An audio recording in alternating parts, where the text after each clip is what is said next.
Hi, this is Annie with Pure Soul Hypnosis. I'm here to share a breathing technique for my smokers. You can do this instead of smoking.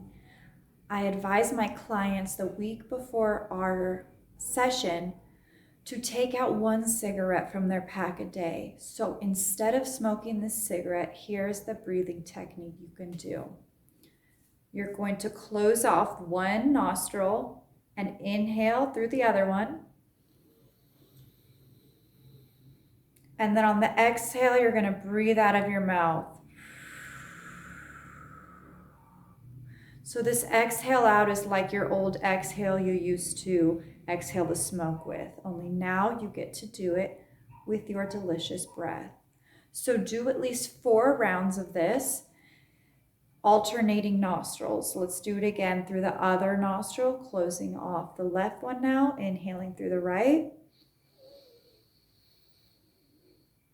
And then just like you used to smoke, only now with your breath, exhale out of the mouth.